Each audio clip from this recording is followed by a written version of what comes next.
I think we're live, chaps. I think We are live, indeed. Yes. Let's make sure we're live on all platforms because I'm gonna do a bit of a cheeky TikTok. So yes, we are live for the Chargeheads UK's Sundays YEV podcast. YEV, chaps.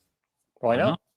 There we go. And today we are going to be talking about the very contentious subject of legacy auto brands and their transition to electric. So I think we've got to start with Jaguar, haven't we? We've got to start with Jaguar because clearly there's been quite a polarized response to Jaguar and their recent rebranding. So how shall we kick this off? How shall we kick off this subject? What do you reckon, chaps? Where do we start with Jaguar? I mean, what have they done? Have they ruined the brand? Well, I'm guessing that nobody who's watching this will have missed the very brightly colourful, brightly coloured, slightly androgynous, high fashion teaser that we've seen. Obviously, we haven't seen the product yet, aside from some heavily camouflaged prototypes. But Jaguar is going all EV and going all EV in a way that's been described as all sorts of things, lots of mentions of things like wokeness and all the rest of it that's come with it, but has kind of kicked this whole thing off with quite a daring, I would say, rebrand that has got them probably more. Would you describe it as column inches on social media? I guess you could probably call it that. Certainly a fevered discussion for the last few days as people have tried to get their heads around the Jaguar that they've known and loved. They all may not have bought into at some point, chaving quite a large change of direction. I mean, it's a bold move, especially considering. It's definitely a bold move, but have the people got a point? You know, they're saying about breaking the mold. There's people that in the advert that you know the way that they're dressed, the way that they look. You know, it's bordering on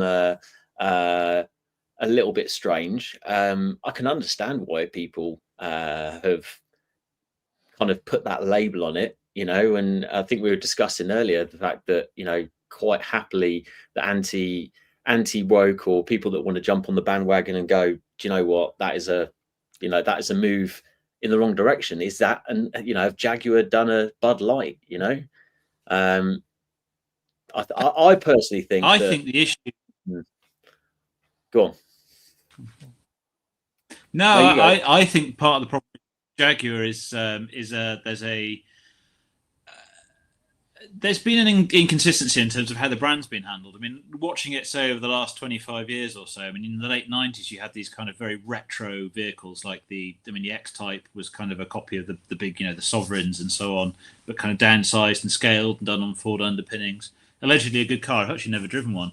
And then you had the S-Type, which again was kind of recapturing that classic styling.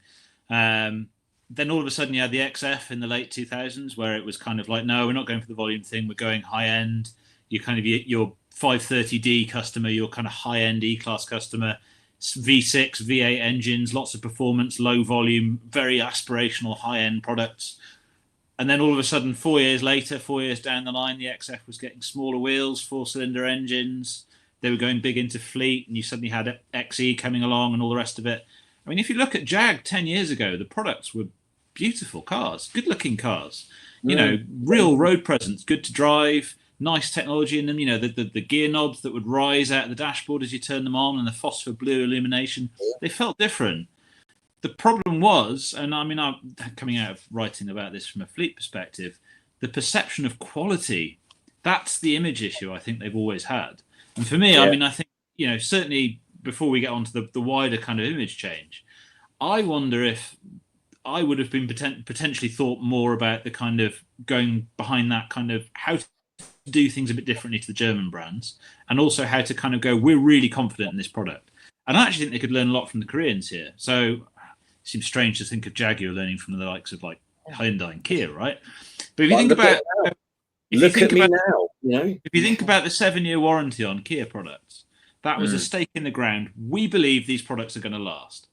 And for Jag, that I've seen an awful lot of people pull out the same puns. My God, if you're going to buy something electric, why would you buy a Jag? Like, you know what Jag electronics are like. It's going to break down. You're going to have problems with it. You launch a product that looks like an evolution of the stuff that they've done over the last 10 years or so. You know, slightly sharper, slightly more modern, perhaps little minor tweaks, but still distinctively a Jag.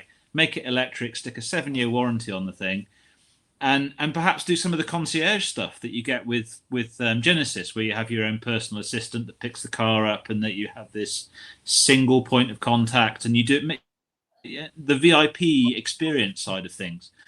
Do things a bit differently. I mean, there's ways of doing that without kind of going quite so disruptive. I mean, it remains to be seen what the end product looks like, but it seems like a big change to me. Yeah, and so the thing is, retro can be cool, because you look at, going back to the South Koreans, Ioniq 5 captures bits of the Hyundai Pony, which wasn't like a particularly cool car, but it's got lines from that. So the South Koreans have gone, so retro can be cool. So I think they could have reimagined it in a sort of future retro, kind of that sort of way as well. But I mean, maybe they will with the products. But well, yeah, I mean, obviously this advert's come out. It's caused all sorts of controversy, and we haven't even seen the car yet. You know, the advert, I think, you know, there have been rebranding of probably cars before where we've not seen the car. There's been a cover over it or something like that. Not that we even saw that. You know, we didn't even see a wing mirror, not even a wiper blade. So I don't think it's going to be long. I think it's a few weeks, isn't it, until we actually see the car. So, you know, as we were talking earlier, you know, although this advert has caused a lot of controversy, is it all part of the plan? You know, cause that controversy to get the attention, and then look at this amazing vehicle. I think that there's a lot of, you know, Jaguar is a very long established brand, lots of tradition, lots of history, and I think a lot, because of all the political, you know, polarization, especially with the American politics recently and all the rest of it, have they timed it really badly, or is this their plan? If this is their plan, amazing, but I don't believe it. I just think they've got it absolutely wrong. That's my view on it. And when I say wrong, I think that they've just literally, nails there, here's the hammer, I've just smashed myself in the head. Basically. Where is the high fashion kind of androgynous potential Jaguar buyer of kind of high-end vehicles? I mean, this is what I don't get with it, is I don't see where that kind of fits in, or where that makes things aspirational. If you're the likes of, say, I'm not picking on any particular brand, but you know, if you're a youthful brand, if you're going for, you know, stick with the Koreans even, and if you're looking at something like a small Ioniq product and you're doing it with kind of funky, fashionable young people, I can see how that fits. And this, yeah, I mean, I don't see how it fits with I know I'm probably not looking to go for the traditional Jag buyer, but if you're going for high end and you're going for luxury, for me, it felt like an odd fit. It didn't feel luxurious to me. It felt like a bag of Skittles. It was kind of very, you know, gaudy and colourful, and you know, just like someone said, look, the logo. So there's a circle with a J and an R in it, and they were saying that it looked like a jewelry brand for teenagers. It was kind of it doesn't scream luxury, and I think you can be daring and you can be bold and you can do things that are different. But it's kind of, what does that stand for? If you show that to people, does that say luxury? Does that say aspirational? Does that, or am I so disconnected from the world of fashion, sat here in my Jeep branded gilet, that I don't get it? And it's, you know, there is this kind of high end, you know, designer brand, high fashion that I'm just not part of. You know what it reminds me of? You know, when you watch The Apprentice and they have to do something like that, it almost comes across like one of the Apprentice things, you know, where they have the challenge to relaunch something, and then they'll come out with a really out there idea, and Lord Sugar will say it was diabolical or something. It's almost like that type of, it feels a bit like that, doesn't it? That type of rebrand. I tell you the interesting thing is, the discussion point this week hasn't necessarily been that Jaguar is going electric. That's actually quite an interesting thing about this. It's come up, and I think there's been a kind of an element of, as I say, the kind of I think Jaguar is quite a masculine brand, isn't it? It's quite it's a blokey brand. And I think what they've done with this is they've kind of softened that, which is possibly, quite probably not really a bad thing. But actually, they haven't talked an awful lot in the ads about the fact that it's been electric. There hasn't been it hasn't been a big thing in it. The product hasn't been a big thing in it at all. And actually, it's interesting seeing that the fuss seems to be about the colours of the brand and the kind of the sense of style with the brand as opposed to what's powering it. I think Jaguar could have gone, a Jaguar take on on electric driving. Something that could have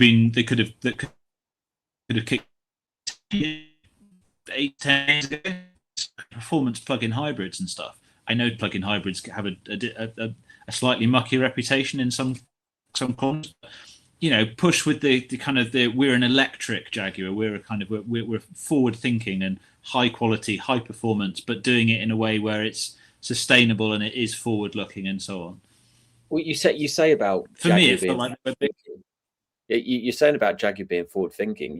They had Car of the Year 2000. I can't remember the year. It must have been 2019. That when that I-Pace came out, that was well ahead of many legacy automakers. Obviously, Tesla and a couple, Nissan and Renault were ahead of the game, electric a bit already. And the I-Pace, when it came out, that was great. I mean, they could have really built on that.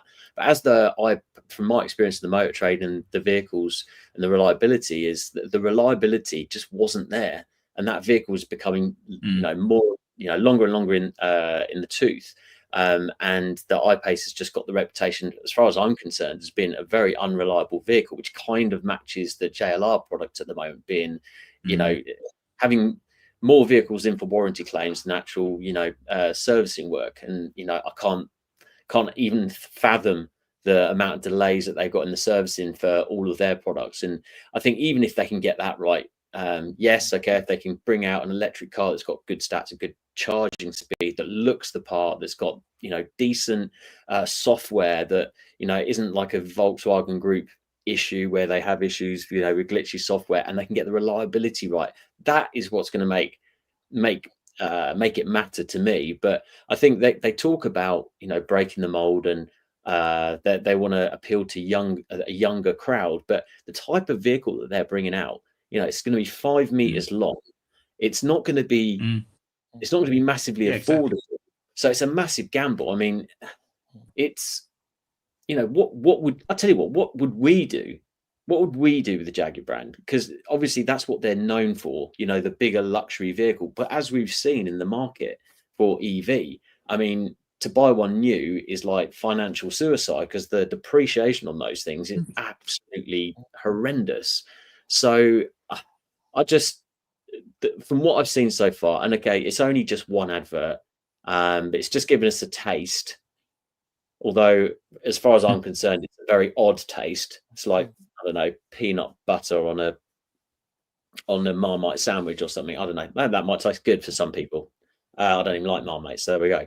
But yeah, it's time will tell, I suppose. But so far, it's looking very, very troubling for Jaguar, which is huge, because for the UK, I mean, that could cause thousands of job losses. Kev, you were going to say something, sorry, mate. I mean, I think with Jaguar and stuff, maybe they should have taken a leaf out of the MG playbook, because MG is just a brand name for psych. But you look at Cyberstar, that maybe should have been something that Jaguar could have brought out quite a few years ago.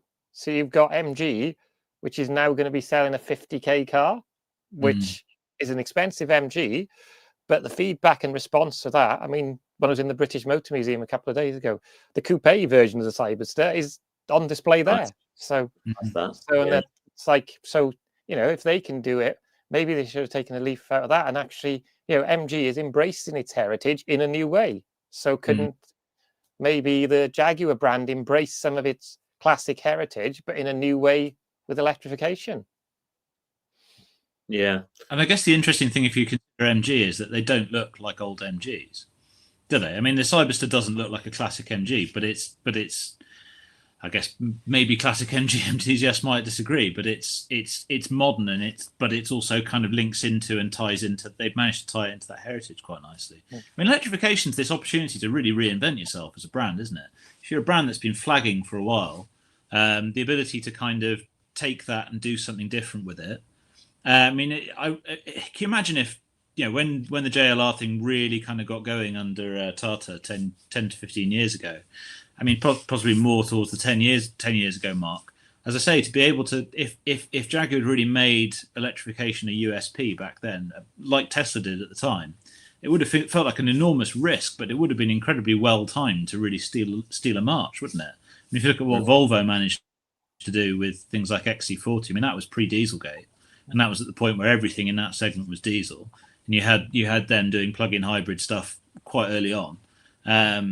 Jaguar, yes, with the I-Pace, certainly was there and was one of the earlier ones, but it was a standalone product. It wasn't a mainstream part of the range. I mean, where were all the other plug-in hybrids 4 or 5 years before that to kind of really broaden that and make it not feel like a product on its own? Where was the other stuff to kind of go along with it? That's where I feel it's been kind of lacking. But I do think it's the reliability thing that we keep coming back to. Is if you're not competitive in terms of reliability, your residual values are going to struggle. Then the cost of your leasing, your leasing costs and your PCP costs are going to struggle. They took a hit actually with the CO2. This was another, without going too big on this, when they changed to real driving emissions and WLTP, and you had they converted the WLTP. So WLTP, for those who don't know, is a tougher fuel efficiency test and energy efficiency test if you're talking about EVs.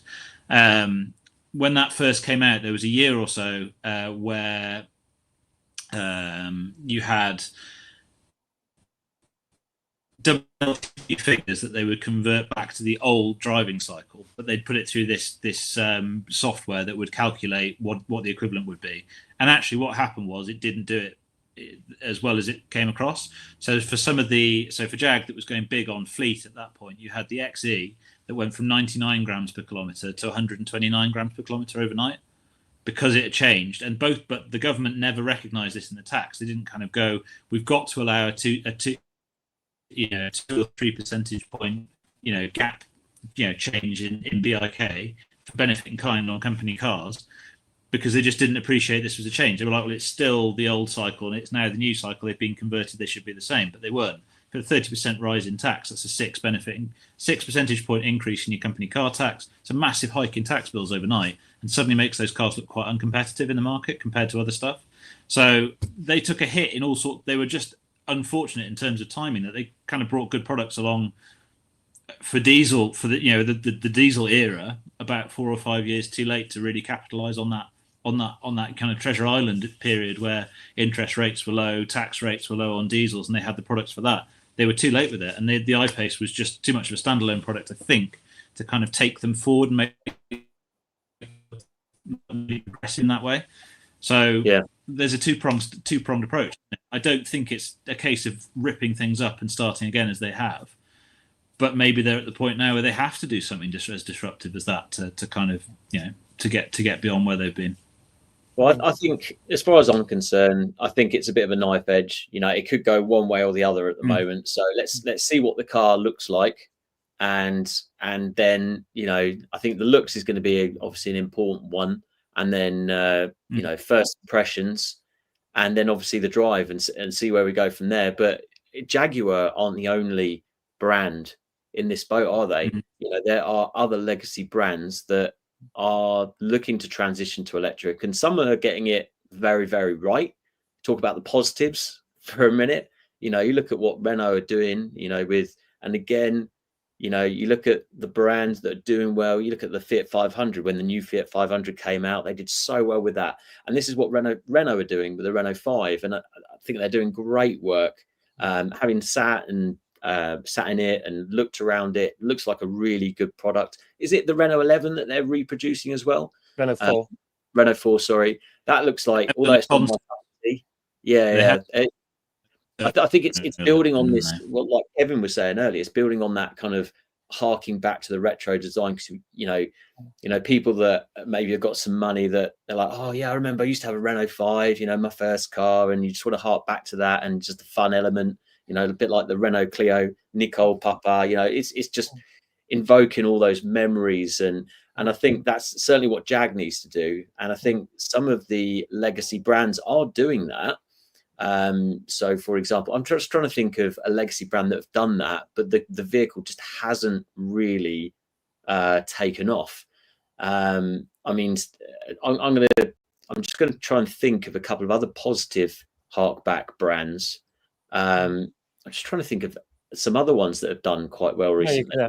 You could argue that Hyundai with their Ioniq range is harking back to their original thing, because before that they did do didn't they do a prototype, an electric Hyundai Pony to kind of do that? They kind of modernized. Oh yeah, no, but they've also done the N74 concept, which is the Pony Coupe style. Oh, we lost him. I'm just sorting out my camera. No, I mean, I think what's interesting with Renault at the moment, as a kind of a case study in this, is that you've got a real mix in the Renault range. Your core Renault range is, I mean, I think they're doing some really quite striking ordinary vehicles. New Clio, I think, is a good-looking vehicle. The Megane, the Scenic, they're good-looking vehicles. They've got that, but then they've also got these kind of really neatly executed talking points within the range as well. You may come into the showroom because you've seen the Renault 5 or the Renault 4 and you had one, or you knew somebody who had one, or your parents had one. You come in the showroom to look at one of those and you go, oh, actually, the new Scenic's quite nice as well. They're actually doing some really quite clever and quite distinctive stuff. The interesting one on this front, I think, actually, is the swing and the miss was Volkswagen with the GTX lineup, in that was kind of meant to be like an electric GTI alternative, and it's just not really hit the ground running at all, is it?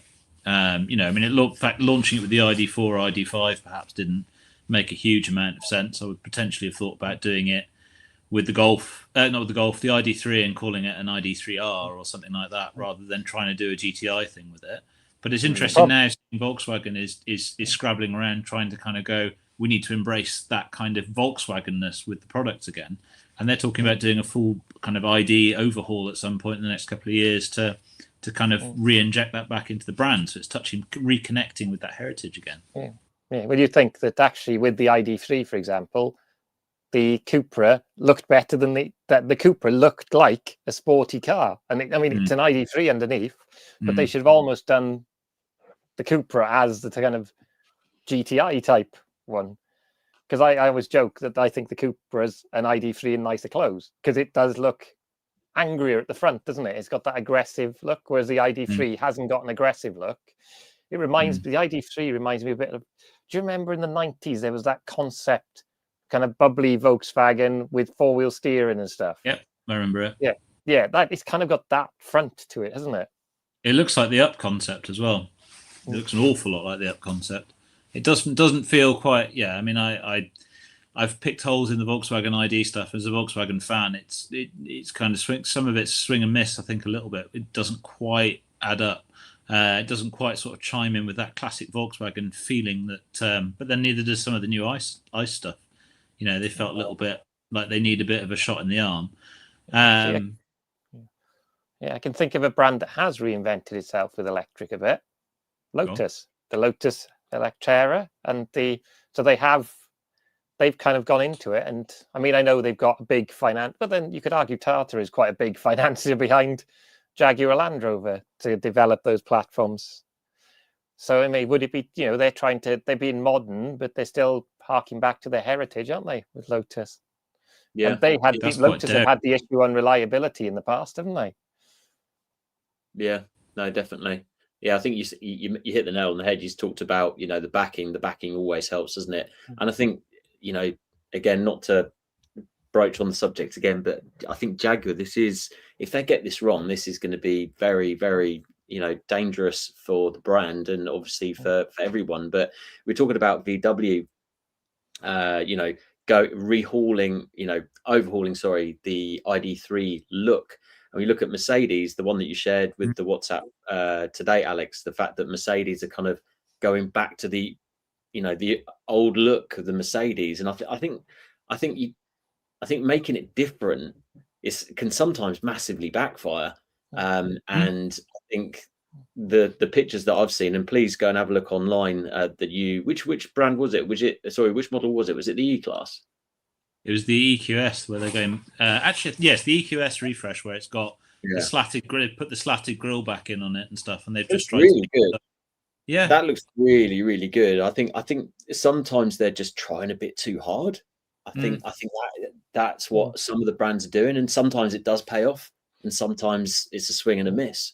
I think perhaps the term legacy auto, and I've come across it in interviews and stuff when I've raised it as a term, is one of those things that's possibly sent shockwaves through that part of the industry. It's a term that's quite widely resented, actually, because I think for me there's a legacy transport system, right? Not necessarily a legacy.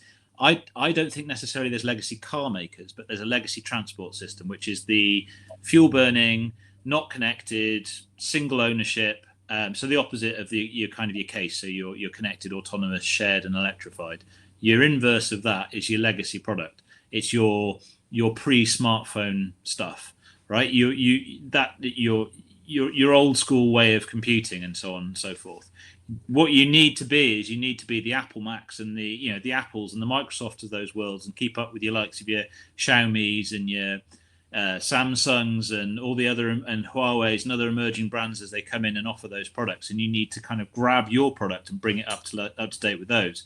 So for me, it's not a case of being a legacy manufacturer, but having legacy product as a manufacturer.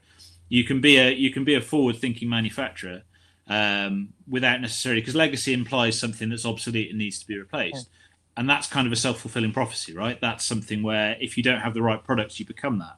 But I don't think by definition you can actually be that until you've fallen behind. It's just a label. And so I think there is this kind of so Tesla's come in and they've done this and it's different. So we've got to do something different. We've got to do something new and bold. And actually, in some cases, you don't necessarily need to do that. Some people just want you to take some of what you're doing, but do it really well and really cleverly in EV terms. And this is where Tesla's done stuff beneath all the disruption, beneath all the shiny stuff on the surface. Tesla does stuff like the charging networks, the integration with the nav systems, where you kind of get the stop here for 17 minutes and get to this level, and you'll get to this point when when you get to the end of the journey, you'll have like 5% left. It's the little things like that I think are the things that customers really value. They don't necessarily want to be challenged quite as much as I think sometimes there's been anticipation that they do. Yeah. Again, this is what the South Korean brands have done. When you look at Hyundai and the Ioniq thing, they've kind of harked back to some of their heritage, but they look. Who did the launch of the Ioniq 5? Was it BTS? So it's like they've kind of gone for that K-pop generation with their products and stuff. So it's like they've embraced their heritage, but with that future thing, and you've got more of the tech, with over-the-air updates. So those brands are kind of catching up with it, and they're quite happy to embrace that. It's the ones that won't embrace that and stay behind. So going back to Jaguar, maybe they, as you say, they do need that bold move to embrace that. And one of the things I think they do need to launch with is a massive warranty when they come to, because if you have a long warranty, it's not saying your cars are going to break down all the time. You're basically trying to say your cars are not going to break down because warranty claims cost you money. Yeah. I mean, I think just to focus on where I'm going to say legacy brands again, Alex, but brands, more established brands that have gone electric and they're not getting it right. And, you see the warranty issues and the recall issues that Mercedes have had in China. Audi's and the VW brand of group brand have had issues. At the Audi motors have been going wrong quite badly, and they've only got a 3-year warranty. ID3 battery modules are failing. My dad's failed after 3.5 years, and there's been a lot of warranty replacements on those. The Stellantis brand recently, which covers multiple brands, your Peugeots, Fiat, Alfa, Citroen, is it? Jeep. Yes. That they are, when they go wrong, they are very difficult to repair. And you can't just get one part to fix a particular problem. You have to buy quite a lot of stuff to actually get it back on the road. And I think a lot of the more established brands, I'll change it to that, they don't have the resources, they don't have the technicians that have got the know-how, the training to be able to get these cars on the road quickly. And I think Tesla do get an absolute pasting for that as well. You know, if they get crashed, although I think they are getting slightly better now. So we are in a transition at the end of the day. But I don't think it's looking particularly rosy for anyone, you know, EV space and the ZEV mandate. You know, I think there's been a lot of backlash depending on what, you know, what mediums, what platforms you look at, because I think a lot of them, you know, unless you're doing electric only like Tesla, they are struggling to hit those 22% figures in electric registrations this year. And, you know, unbeknown to a lot of people, it's looking very, very likely that the 2030 petrol diesel ban is going to come in. So I think next year is going to be another year. I think it's going to be very, very interesting to see what happens, because, you know, even like Ford, I think you shared that, Alex, the fact that there's going to be quite a few job losses, because I think sorry, say again, mate. You cut out there. 4,000 by the end of 2027. Yeah, I think as well the round the Ford thing is, I obviously have done records in a Ford Mustang. I like their product, but I think their current electric range are all kind of vying for the same part of the market. They're all similar sized vehicles. Yeah, it's true. It's true. And I think, you know, you've got Capri, you've got Explorer, and you've got Mustang. They're all kind of similar sized. And next to each other, there's probably like a centimetre between each one in terms of the length, isn't there? And I was thinking, you know, what would probably really have helped Ford is an electric Fiesta. And maybe some retro stuff around that, you know, harking back to that, or harking back to the, you know, some of their heritage products that they've had, you know, just that sort of styling. You've touched on quite a good point here, because that's one brand that we missed off earlier when we talked about swing and a miss in terms of branding and stuff, is the Capri. That was one of those points where it was like, I see what you're doing, and but also interesting way to bring that back. I mean, that's like, I'm surprised that one slipped off my radar during that. Well, I think it's probably a swing and the miss, and this could actually be viable for any brand, is the fact that the Capri is seen as being very much quite a masculine type of vehicle and a very specific generation. And there's not going to be as many people looking at electric in that generation, whereas something like a Renault 5 or a Fiat 500, for example, it's a bit more generic. You know, there's all sorts of people driving that particular car. But something like the Capri is a bit more, is it compartmentalized? I don't know. It is a bit more masculine. And I think that's where Jaguar needs to be very, very careful, and any brand need to be very, very careful that if they go electric with reigniting those types of brands. I mean, I think something like a Ford Fiesta, like Kevin mentioned, would be a much better car to do that to. But the Capri, I think it invokes a lot of emotion of that particular group of people, which tend to be more avoiding the transition and EVs.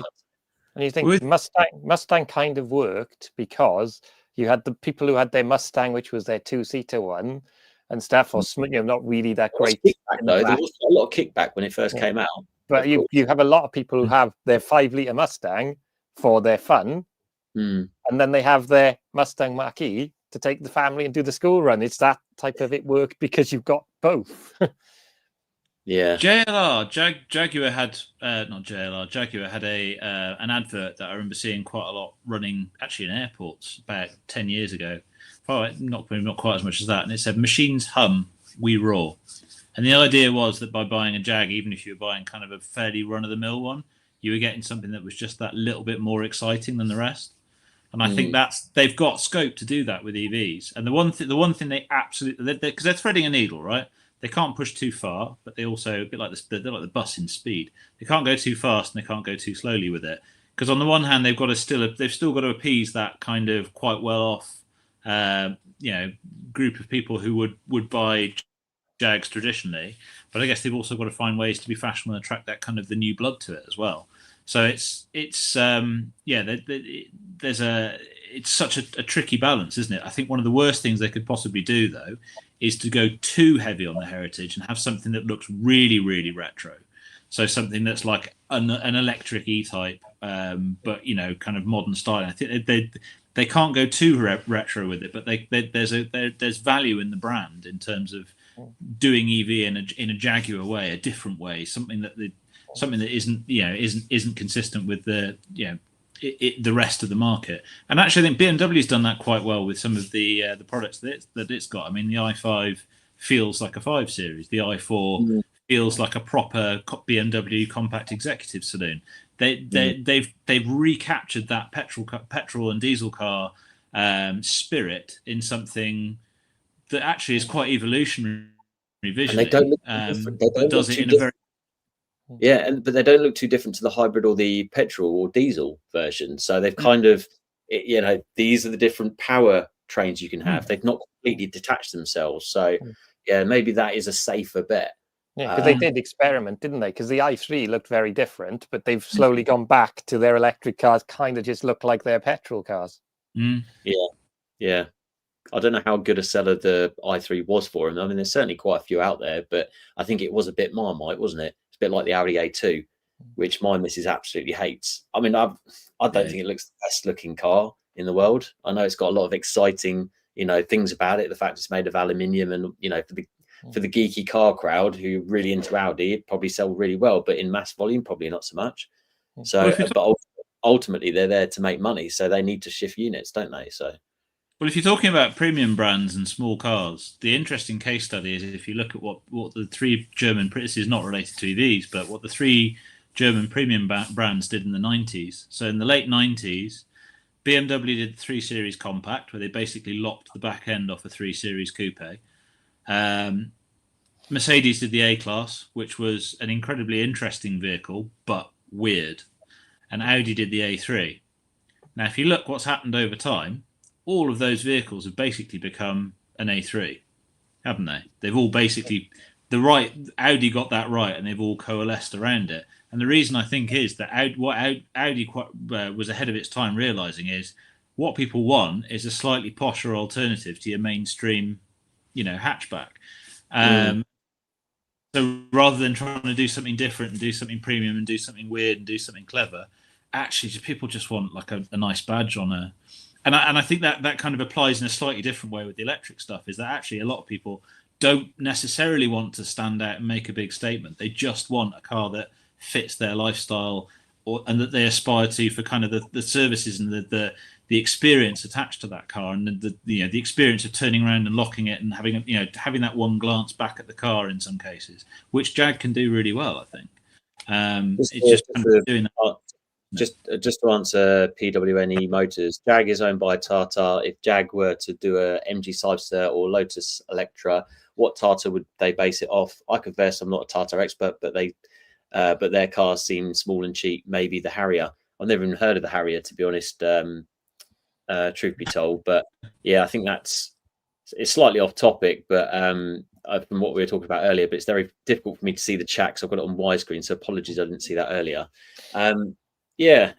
Are you saying that maybe Jaguar should have gone down the line of looking at a premium hatchback, or the market's certainly got enough SUVs in the market, so maybe it was the right thing to go for a big, long Bentley Mulsanne type of vehicle?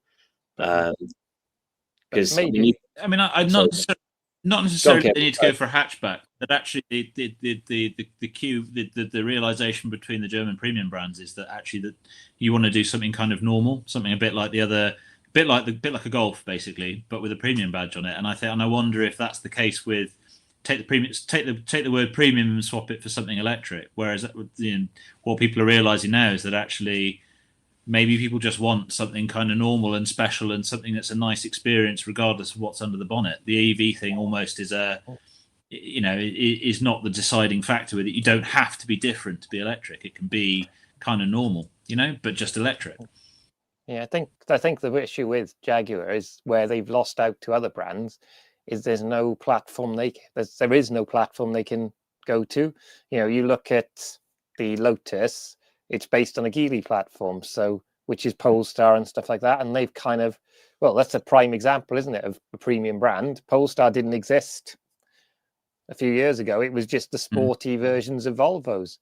And now they've built a whole brand on that. And, you know, it's a premium brand and they do sell products like that. So maybe they should have taken a leaf out of, you know, the Polestar, the Geely book and actually done something similar to that. But I think they're probably too late. The fact that the cost of developing their own platform is probably going to, you know, will they survive or will they become like Saab and just get cut loose by Tata and just be allowed to fade away? Yeah. This one I'm gutted never got brought back to life. I tell you the other one that I think is going to be an interesting case study on this front, and one that is getting the small car platforms, is Alfa Romeo. Alfa Romeo, in some ways, there's an awful lot of parallels between Jaguar and Alfa Romeo. You've got this kind of classic brand with a real heritage as a driver's car brand. Yeah. I haven't driven the Junior yet. It's had some quite interesting reviews. I'm sure it's a perfectly good little car because it's sharing some architecture. It's sharing a platform with the 2008 Mocha, which is it's a good car. So I saw it in Milan. Actually, I haven't actually shared a picture on my Instagram. I'll whack it on there on Chargeheads UK Instagram. So because I did see it, it did look all right. To be fair, it looked like a good looking car. Interesting to see how it fares because I mean they've got exactly the same issue. Is that I guess they've got a traditional kind of brand identity, and actually they haven't been quite as daring in terms of ripping that up.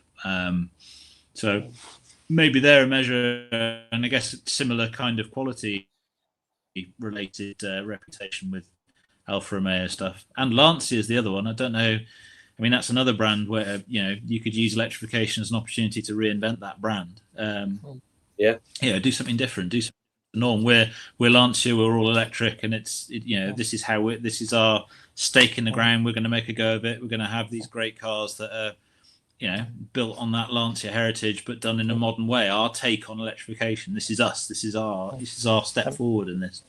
And actually, that a more modern version of like the Delta, but with still that sort of aggressive looks that the Delta Integrale had, could work as well.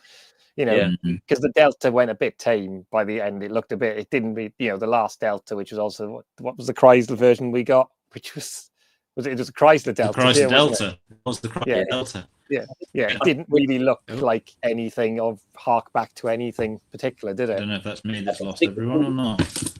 With all these traditional brands, a lot of them, to help them with electrification, to make sure it's cost effective, and so the margins are there. They're leaning on the Chinese manufacturers. They're leaning on Chinese factories to make it work. And I think that's how it has worked for a lot. Well, most of the ones that have been successful. You know, you look at Volkswagen Group. They've bought various one Chinese company, and they've helped develop other vehicles. You know, BMW, their electric Mini, that's with same as the Aura, Cat, or whatever it is. And you look at Audi's new Audi. You know, that's another example of them leaning on the Chinese manufacturer. It does seem to be that's the only way to make it successful and, you know, commercially viable. From not only making sure that the technology is up to date, but making sure that the cost is down as well. So, and I suppose JLR just haven't got that. And Indian car market, I mean, I can't think of any Indian cars that have got the tech. I know India are really pushing. From the, you know, my experience of the charging market, you see a lot of Chinese chargers, see a lot of Indian chargers, but you know, JLR haven't got that to lean on, have they? As much. Although I think you said that which I was quite amazed at when Alex, you mentioned earlier that the I-Pace wasn't actually a British kind of, well, it was a British design, but it wasn't actually a British built vehicle. It was from Austria. Is that right? Yeah, Magna Steyr in Austria built it. So there was certainly a lot of it. There was some British engineering in it, but we were not keeping the manufacturing of next generation technologies within the UK with it. It was built under contract by an external company. Yeah, and that can work because you look at Cyberster is designed by a British guy. He was at Goodwood for it, and a lot of their products it's British design and engineering, but then using the Chinese manufacturing skills to actually make it cost effective and, you know, to build it on scale. Yeah. The interesting thing, though, I mean, I think electrification is only one part of this. I mean, we talked earlier about the 4 trends. So the 4 trends, big automotive trends, are considered to be connected, autonomous, shared, and electric. We've touched on electric a lot in this, but I wonder if it's actually struggling with all 4 of those. I mean, if you look at the autonomous side, for example, is problematic, and the approaches to that are often not necessarily delivering on the best bits of autonomy, which is that you have vehicles that are designed around the ride experience and genuinely reducing traffic on the roads. Connected stuff. I mean, we've seen a huge push towards kind of software updates over the air and stuff, following in Tesla's footsteps. Not always done very well. Sometimes products come into market with software that's a bit unfinished, and I guess you could lump it within that you've then got issues with buttons disappearing and kind of having too much on the touchscreen and not quite finding the balance with that as well. And then you've got the shared side of things, where you've got I mean, that's to some extent they've been a victim of things like COVID with that. But the shared side of things hasn't really kind of taken off yet. There's opportunities for things like car clubs and so on and so forth, but it just hasn't really kind of hit the ground running yet. And so I think the electrification is almost like a litmus test for other, this struggle with kind of getting beyond that legacy transport system that I mentioned earlier, and kind of having all of these trends all going on at once, all of which require kind of quite major rethinks of the way that we move. Yeah. And they're all struggling with it, and they're all struggling with at least one element of that, even the ones that are doing well on the electrification front. Yeah, I think it's getting partnerships with the right companies as well. Because you look at, I know people have criticised in the past the Jaguar Land Rover nav systems being laggy and stuff like that. But it's like it's getting that right balance of software, because these days cars live and die by their software, not car and stuff. So you look, the partnerships that going back to Hyundai Kia, they formed a partnership early on with NVIDIA. So all of the kit in all the Korean cars is developed by NVIDIA, and you need those good partnerships. You accept where you can't do stuff really well and do those partnerships, or even partner with Tesla and stuff like that, and just get that get that software right, rather than, because cars are so software driven now. Yeah, no, absolutely. And I think it's the same in a lot of different industries. You could argue that that's in the EV industry for, electrification of transport. You've got your DC charging experts, you've got your AC charging experts, you've got the software Dynamon experts, you've got the experts of grid connection, you've got the experts of back end, you've got the experts of service and maintenance, and there's lots of companies trying to do it all themselves and not actually doing all of those particular things very well. And it's the same in the car side of things, where, like you mentioned, software is such a big part of it, and traditional car brands just aren't used to that level of software, being able to do over the air updates. And Tesla, they've nailed it pretty well, although some of the other elements of the car side of things hasn't actually been quite as good. You talk about panel gaps, and that's probably about it. And just like other little random stuff like wipers and, other little elements, whereas the other traditional car brands absolutely nail that. But it's all these other things that are actually more important now in the EV world that's actually making more of a difference to selling more cars. And that's ultimately where these car makers need to be, really. So, yeah, what are the predictions, guys? I mean, obviously, it's too early to tell for Jag. We haven't even seen the car yet. We really haven't. But I think there's got to be some casualties. There's going to be some casualties in the next, I would say, I think it's going to be less than 5 years. There's going to be some real casualties. And I don't know about you guys, but I was really surprised the amount of, and you're probably a good person to speak to on this one, Alex, being with your VW knowledge, that VW went out and bought quite a lot of, or they're partnering with Rivian. Yeah, Rivian, yeah. And they bought a load of shares in Rivian, because I thought that they were absolutely broken, not in a good way, laying people off. But then they go out and buy, what's going on there? Is this like government support because the VW brand means to jobs in that country? Do you know what's going on there?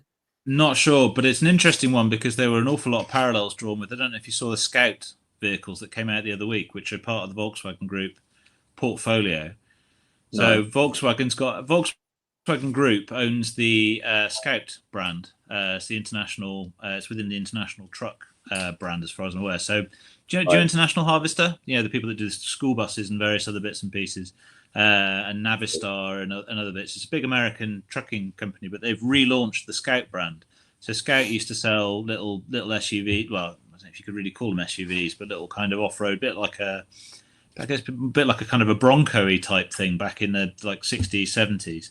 They've just brought them back as an electric brand, and they showed, I think, a pickup and an SUV, I think, and they were very, very similar, as kind of, I guess, is semi-inevitable, but quite similar to Rivian. So it's interesting that happened only like 2 or 3 weeks ago, and then now they're buying shares in Rivian.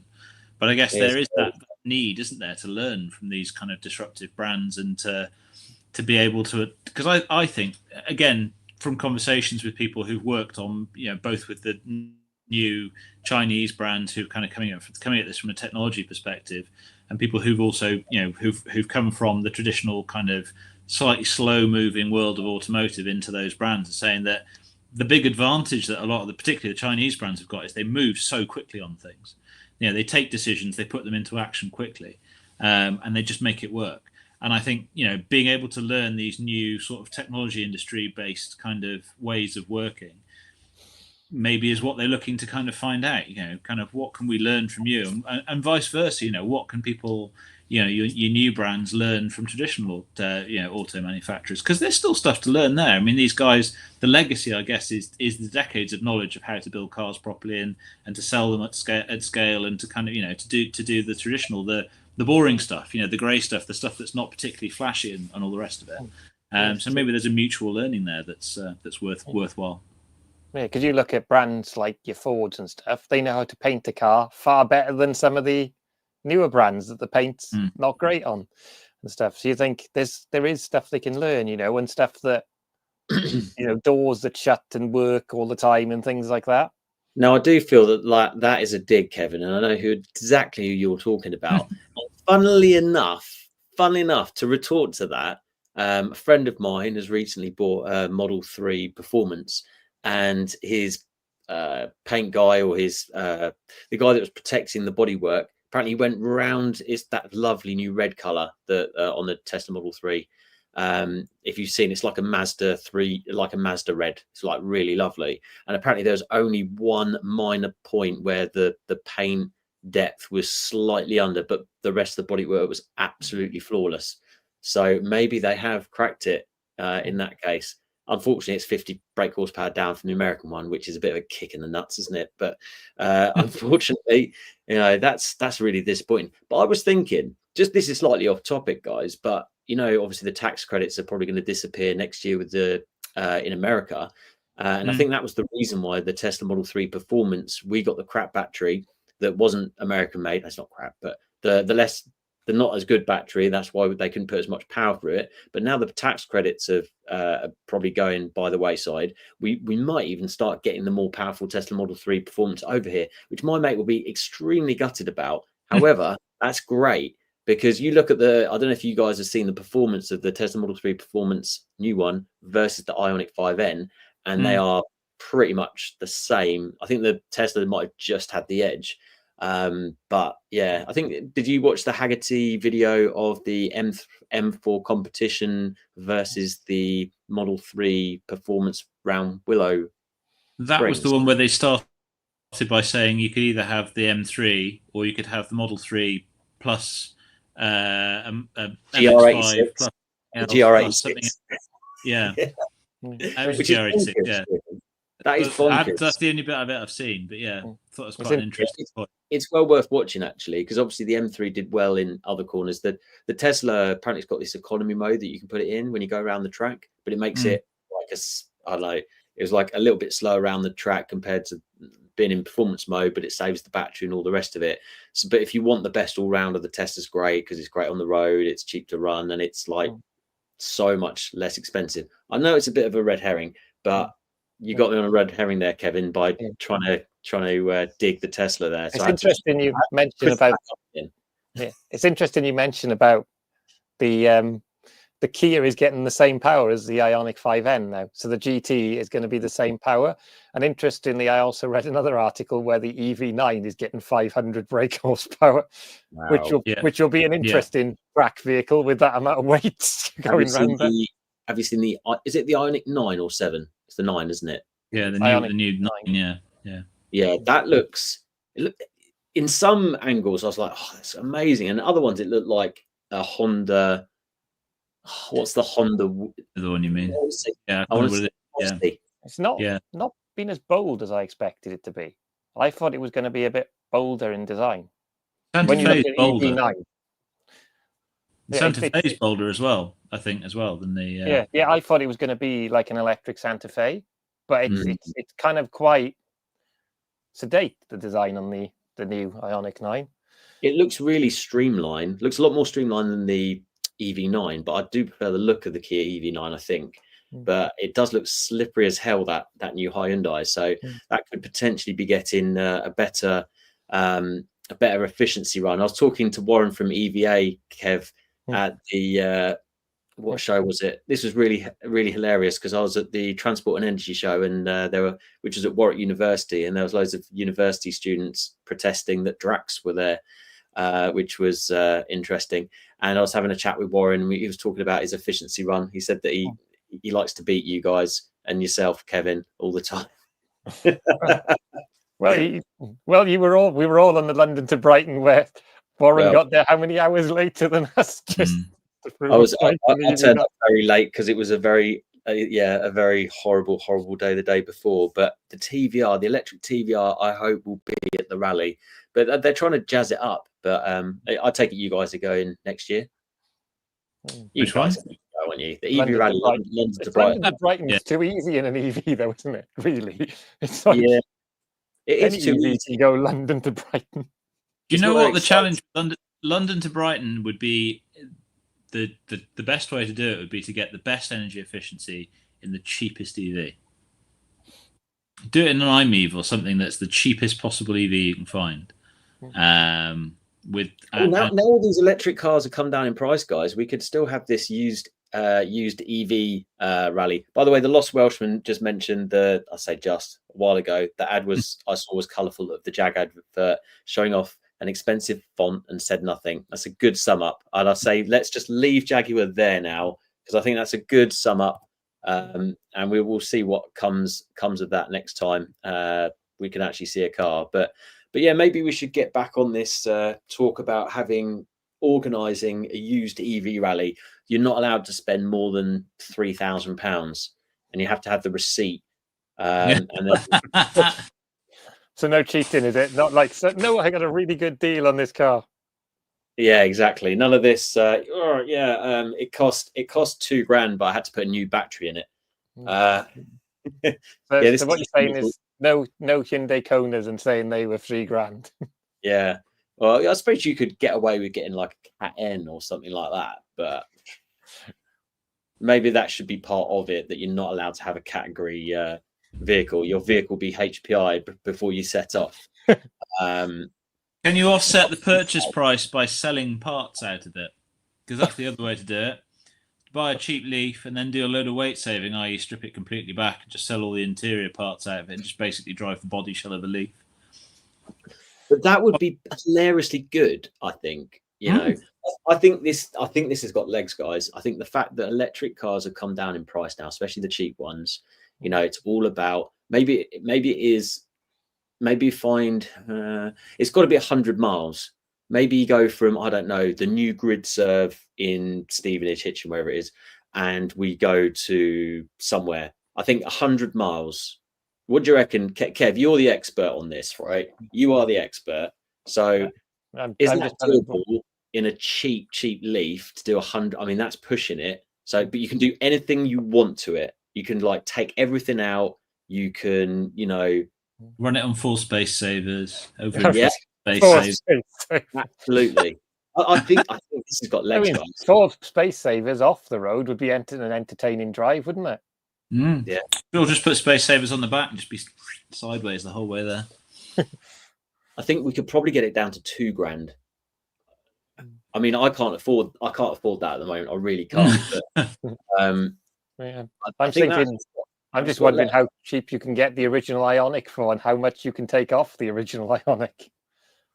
you get the cheapest Ioniq out there is 5 and all the 9s at the moment. Last time I looked, which was probably this week. But yeah, I think that's got legs. Like $2,000 EV rally, 100 miles, because I think that's hard. I think we should have cars that can't make it, you know. And we could get sponsorship from, you know, what's the lady that the company in Cambridge, they've got that DC charger thing. We could get sponsorship for that, because we would need off-grid mobile charging solutions, so they could sponsor it by helping the EVs get to where, like, the local charger or what have you. But you need to have some pretty good camera people to record all of this. You'd even have to have, or you do it on a track. Yeah, see, do almost like stretch the range out for the longest on a track. Then you're that would be one of the things. Same speed. See how, take a Leaf standard, run it, charge, and see how much you could get out of it by stripping out as much as possible of the excess weight. Although they are put together, they are screwed together quite well, Nissans, though, aren't they? So it might be hard taking it apart. Yeah, I just like the idea. Grinder can't solve, Kev. Nothing an angle angle grind. You what? Sorry, I said nothing an angle grinder can't sort out, Kev. This is it, and a large hammer. A persuading tool is all you need. Yeah, I think that has definitely got legs. It's just finding the right sponsors for that. And bearing in mind the EV scene is quite, you know, it's quite tricky at the moment in terms of funds and stuff. You need to find a company that's doing really, really well that could get involved and sponsor it.